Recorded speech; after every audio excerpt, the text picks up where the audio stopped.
This is the Department of Energy's Savannah River Site. It may be the most dangerous place in the United States. Massive amounts of weapons-grade nuclear materials are stored here. The Savannah River Site houses some of the world's nuclear waste, including massive amounts of weapons-grade plutonium. However, recent security breaches and embarrassment have caused some to question whether or not this site is capable of housing such dangerous substances. Aiken, South Carolina is a charming southern town known for its fine homes and thoroughbred horses. It's hard to imagine that just 18 miles away is one of the most dangerous sites on Earth. The Savannah River Site was once the center of Cold War H-bomb production. Today, SRS is the de facto storage site for tens of millions of gallons of highly radioactive waste and enough weapons-grade plutonium to destroy the world several times over. SRS is a security nightmare. A terrorist that successfully breaches SRS's 310 square mile facility could be rewarded with the holy grail of Al-Qaeda, a chance at securing weapons-grade material, and short of that, unleashing a terrorist act that would dwarf 9/11 in lasting damage by attacking SRS facilities and unleashing a radioactive Armageddon. This is the K Materials Storage Facility. From around the world, U.S. surplus nuclear warhead pits have been returning to SRS by the ton. The exact amount stored is classified, but is believed to be more than 30 tons. That is enough to make hundreds of nuclear weapons. This storage facility is located uncomfortably close to a major public highway cutting through the Savannah River Site. When an unused cooling tower for the old reactor the weapons-grade plutonium is stored was imploded, the state highway was shut down.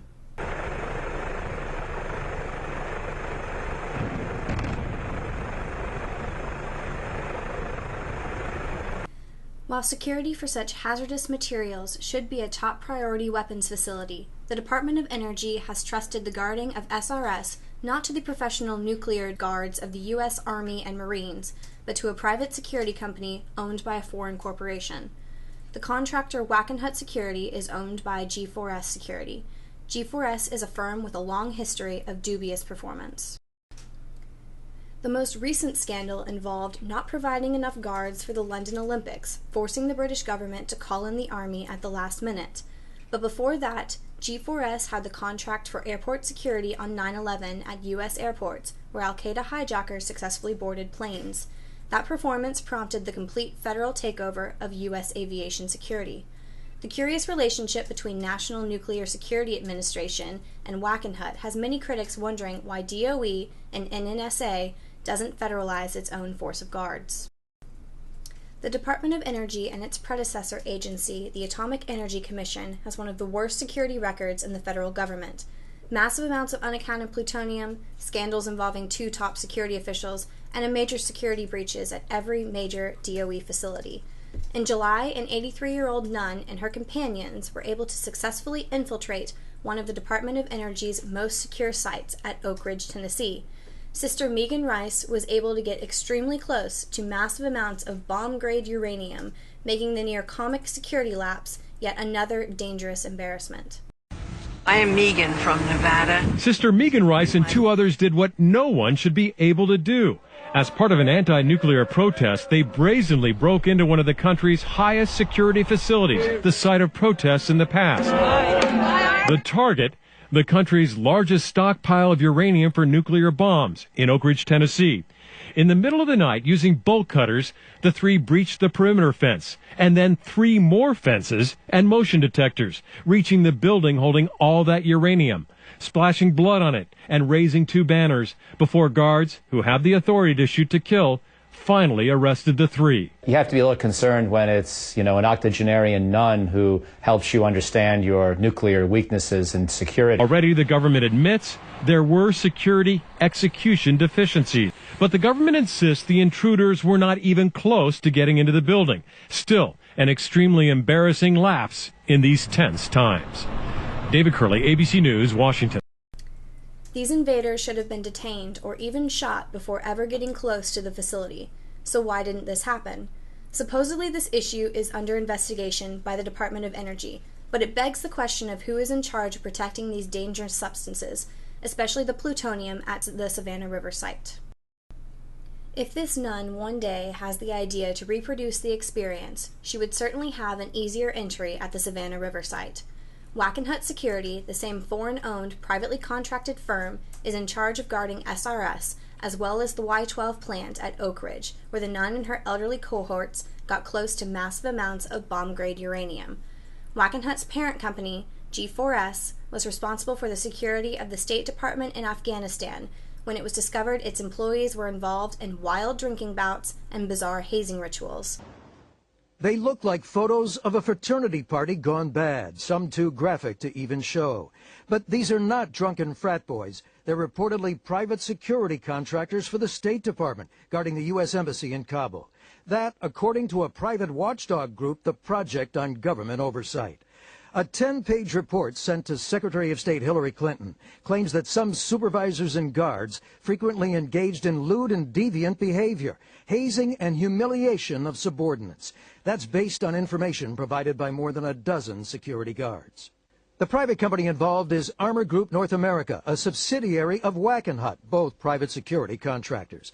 The State Department has slapped Armor Group with 9 security deficiencies at the Kabul embassy over the past 2 years, but in July renewed the company's contract for another year. Jim Miklashevsky, NBC News, the Pentagon. If only this were an isolated incident. There have been many examples of Wackenhut security officials letting down their guard and failing to do their job well.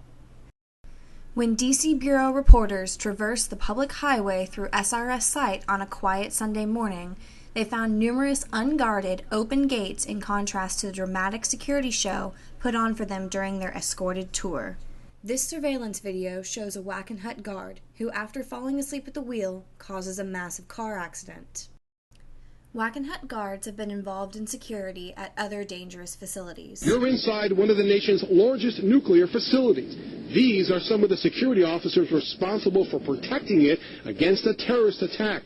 An attack that could kill or injure tens of thousands, including people here in our area. But instead of being alert and prepared for anything, the officers are asleep. Unaware, a fellow guard is videotaping these disturbing images shot at different times of the day. This incident isn't the only time workers have been caught sleeping on the job. A few weeks ago, a federal inspector here at Indian Point in Westchester found a security guard fast asleep at his post. The security officers all work for Wackenhut, a firm which provides security for all of those plants. Now, after we showed the video to Exelon, a top executive wanted us to be the first to know our investigation has already brought change. So in essence, you're saying Wackenhut as a contract at Peach Bottom is done? It's in the process of transitioning to termination. Wackenhut is not just involved with the DOE and the NNSA, but with all branches of government, including Homeland Security. However, they haven't exactly gotten stellar marks in these areas either. I've never seen anything like the way Wackenhut ran Homeland Security. Homeland Security, I think, on any other contract would have been considered the most prestigious contract you could have next to the White House. I've worked with other security companies, and any time there's been an issue of officers sleeping, inappropriate behavior, falsifying documentations, I've never seen 24 hours go past without someone from corporate headquarters coming down to investigate.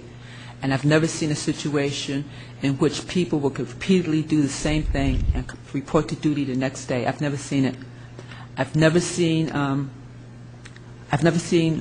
officers falsify documentation, fill out their timesheet for the month in a guard mount, and supervisors never say anything. I've never seen officers leave a site with a weapon in D.C., not being an SPO, and not being reprimanded for it. I've never seen an armory left wide open. I've never seen an armory in a project manager's office. I've never seen, I worked at the Department of Interior, and we've had several incidents with suspicious powder. I've never seen it handled that way. I've never seen anyone take an envelope and not know what the substance was and walk down the hall, walk past the secretary's office, look at it, call people over to witness what they have, take it outside, let a few other people see it, discuss it with people, and then call FPS services to investigate. I've never seen anything run the way Wackenhut ran Homeland Security.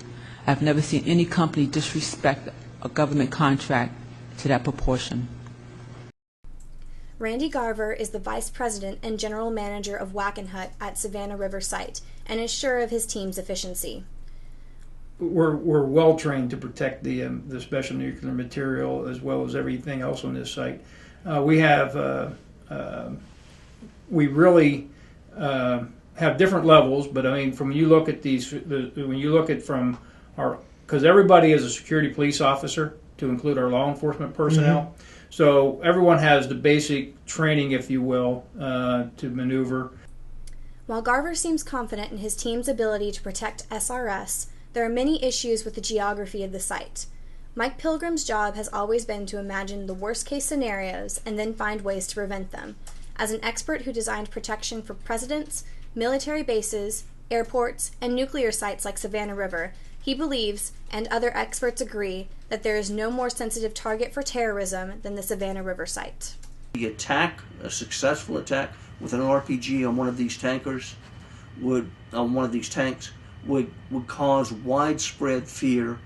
It would basically kill the commercial nuclear industry in the country, and it would show that the terrorists are capable of committing what we would call low-level terrorist events.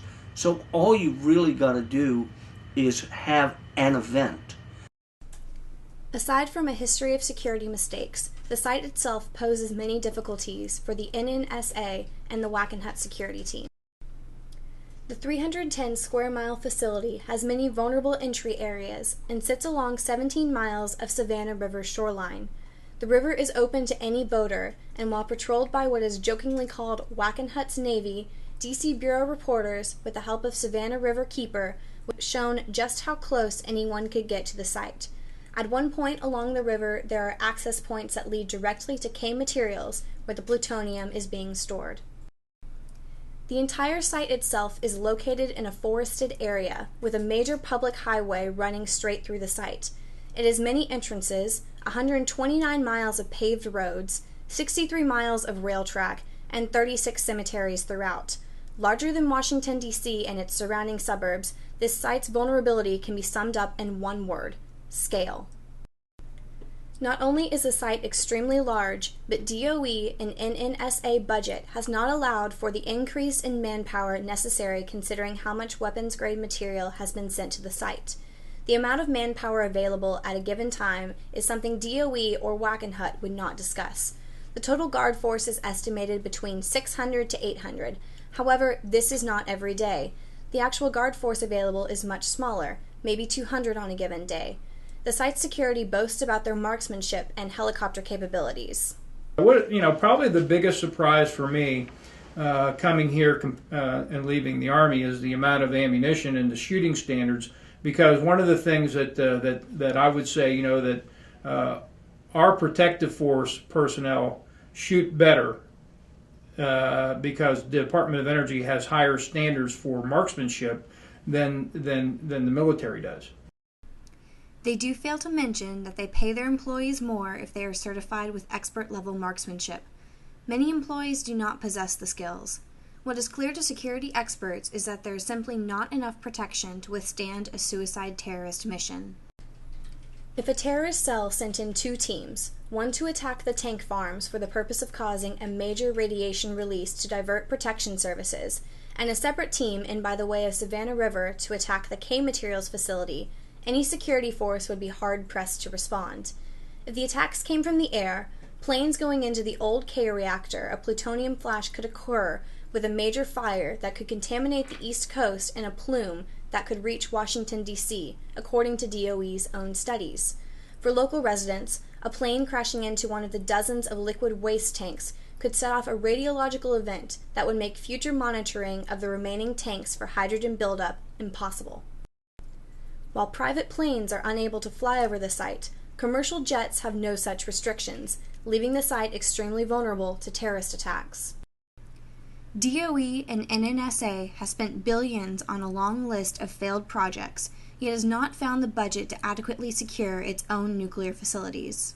And, when they make up their mind that this is why we're going to do it, all thinking stops.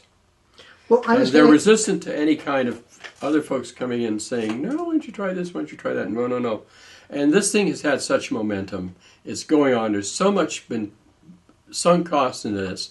It's impossible to change that. I mean, they're relying largely on the buffer zone to protect for safeguard and security. Garver is not bothered by the potential danger. It always worries. I mean, just like for a commercial airline flying over the site. But you know, here's the piece that we really work on hard. Is there's a couple things that one is the buildings are extremely hard. The protective strategies that we have in place are really hard. And in the event that something like that would happen, would be extremely nasty, obviously, and there would be some casualties. But the protection of the material would not be in question. And then the other part of that would be, you know, our forces would be able to respond and isolate that fairly quickly. DOE reports obtained by DC Bureau contradict Garver. The old K reactor where plutonium is stored is incapable of withstanding a 9/11 style airliner attack. Another major issue is high security personnel turnover at SRS. With an already smaller than needed security force, constant turnover leaves the site more vulnerable to mistakes and possible attacks. Teams and the quick response teams at Savannah River and DOE in general used to always be among the top qualifiers. But now I'm paying a guard force, and the turnover rate is, you're looking at 50 to 70% in some of these cases. It will keep the upper level people, 3 or 4 of them, the lieutenants and the captains, but the other guys continually train and get trained to go off and make more money. However, when Randy Garver was asked how long members of his team would stay with the company, he responded with, "Forever. They love it here." You haven't hired anybody in a couple of years? Yes, sir. So is it budgetary constraints, or you just have to... No, it's a matter of becoming more efficient because, you know, one of the things that we looked at is the fact that like any organization, we have modernized weapons, modernized equipment, modernized communications, that at the same time, after 9/11, they added additional posts throughout the site, just like anything. So we had some growth, and you know, one of the things that we looked at is to go back and really look hard about, okay, what's really the mission essential pieces of this. So, but the budget was not the issue. The issue was really to become more efficient and more lean, but at the same time not impact at all on security. Garver also believes that no one else could do the job that Wackenhut does, even though many nuclear sites are guarded by the Army and not private security companies. I say from an operational perspective, though, I would say that I'm not. I would never say that an Army unit couldn't do this as well as we do it for a period of time. But I would say that there's no Army unit that could do this as well as we do it over the sustained period of time.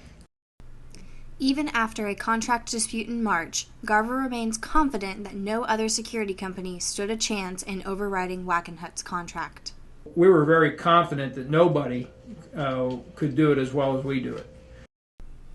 Regardless of personnel problems at the site, many local people are simply ignorant of the dangers at the Savannah River Site, as well as the nuclear materials kept there. Literally, if you want a dirty bomb, you can go downriver of Savannah and probably collect enough, because, as you know, it's already leached into the water table, it's leached into the soil. You can probably get enough that would cause a major event, no matter where you set it off, just sending... By just going in the sediment of the Savannah River. Exactly. Southern culture and patriotism combine to insulate SRS from serious public scrutiny. Only recently have the DOE-appointed Citizen Advisory Board begun to speak critically of the massive amount of radioactive material being brought to SRS, which the board said was turning the site into the nation's de facto nuclear waste dump. And you have to understand, these are sites that were immersed in cultures of deference to authority, where you never spoke out.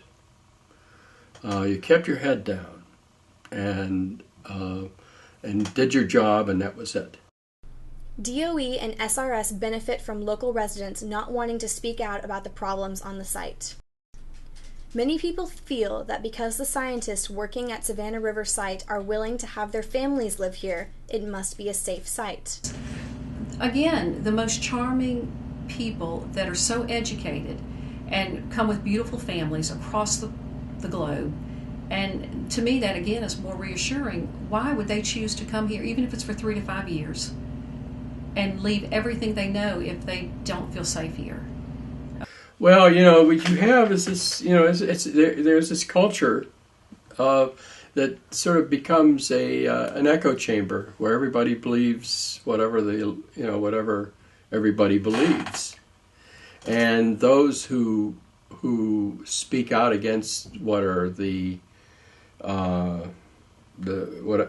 it's almost like a religious kind of thing. I don't know how best to describe it, but it's really in a way an ultimate perversion of science, where a belief system is substituted for science, and those who challenge the belief system are summarily taken out one way or another. But I think if you would really look at the local community, within the CSRA, particularly Aiken, that's not our image at all.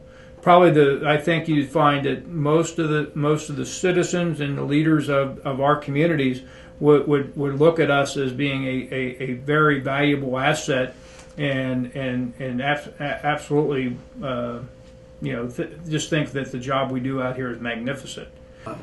The safety, the security of our community, the cleanup of the environment is critically important to what we're trying to do. I think that helps us prepare for the future and get maybe more jobs out there. Will it all go away? Probably not. We understand that. But there is still some reason for us to believe and hope that some of that should be stored someplace else. Because the site is attractive to fishermen and hunters, it consistently has problems with individuals trespassing. Some are just there to hunt or fish, and many are unaware that they have crossed over onto a nuclear site. Though hunting on a nuclear site where most of the animals have been found to be radioactive may seem like a very bad idea, the Savannah River Site actually encourages it. Because of the overpopulation of deer on the property, the site opens its doors to hunters on Wednesdays and Saturdays, starting in October and lasting through December. These hunters are allowed onto the site with their weapons and dog packs, driven to the various hunting posts, allowed to hunt to 3 to 4 hours, and then are picked up and transported back out of the facility. Though the deer control activities have limited the number of animal-to-vehicle crashes on the site, they do leave the site vulnerable to individuals with weapons for hours at a time, twice a week in the fall. Terrorists disguised as hunters could easily blend into the crowd and disappear in the 3 to 4 hours they are allowed to hunt. Hunters have been lost before by Wackenhut employees, which does not increase faith in SRS security. Have you had any problems with incursions, like people wanting to hunt or fish on the property? Yes, we have. What's that like? Do they even know they're on the property? Well, in some cases they do, and that's one of the reasons that it's critical that we do have that police capability, because all our law enforcement officers are Class 1 officers, which means they can enforce the laws of South Carolina. And most of them are not, they're not of a criminal nature, but at the same time, they're infringing on private government property, and so that's a concern that we always have. While protecting SRS is a daunting task, and it is clear that there are many issues with vulnerability and mismanagement, the problem goes much, much deeper. The nuclear materials located at the Savannah River Site are not only dangerous today, but will be dangerous hundreds of years from now. And yet there is no plan for protecting this material in the future. Once I put it in the ground, I still have to protect it. For how long? Forever. Whatever is left over, we feel like we've been promised to go someplace, whether that be Yucca or someplace else. And that's been the contention all along, is we're supportive of new missions, we're supportive of reprocessing or whatever they think they can do, pit disassembly, whatever, at our site. But by the same token, we know that it all can't be taken care of that way, and it needs to go someplace in a repository that has been designated and studied and prepared for it. 300 years from now, a biological or a radiological symbol probably won't be the nationally recognized symbol that it is now. Also, what materials do I use? Who's going to pay for the guard force to guard this facility and at what level. Just because 300 years from now it will only be half as radiologically dangerous as it is now doesn't mean that I don't have to protect it. What methodologies are in place for doing that? What long-term plans are in place for doing that? That's part of the problem that DOE's been facing all along. The answer is, outside of probably about 50 years, none. This is a typical example of a government program that's run amok. Dr. Lyman is also very concerned about the younger generation's reaction to nuclear sites. This is not just an issue we can deal with today. The nuclear sites are going to be radioactive for thousands of years, and there is no plan to deal with it hundreds of years from now. Unfortunately, in the United States especially, and in the world in general, we're always reacting instead of being proactive, especially with security. And that comes back to what we talked about earlier, is without the intelligence and without getting the intelligence to the people that can actually provide security, you can't protect everything all the time. What about counterintelligence on the site? Now, Wackenhut's famous for having some capabilities. We have no capability. You have no capability? No. Wackenhut has been in charge of SRS security since 1983. The contract has just been renewed in March 2012. Wackenhut was in charge of security during multiple embarrassing security lapses on the Savannah River Site. In early July 2012, 2 young men ran from police after local authorities claimed they committed armed robbery. To escape, they entered the Savannah River Site and successfully made it more than 10 miles into the site before they were arrested by local law enforcement. How did an 18 and 21-year-old make it past Wackenhut security to get so far into the site? Jim Gusti, a spokesperson for the Department of Energy, said that officials will review the events of the evening for lessons learned. But overall, the consensus is the security response was handled as it has been designed, adding that officials are pleased with the quick response. It seems as though entering a nuclear site in any way is a breach of security that should be thoroughly investigated by the officials. But Wackenhut seems content with local law enforcement capturing invaders on their site after they abandoned their vehicle and were on foot inside the nuclear facility. For DC Bureau, this is Bobby Pike reporting.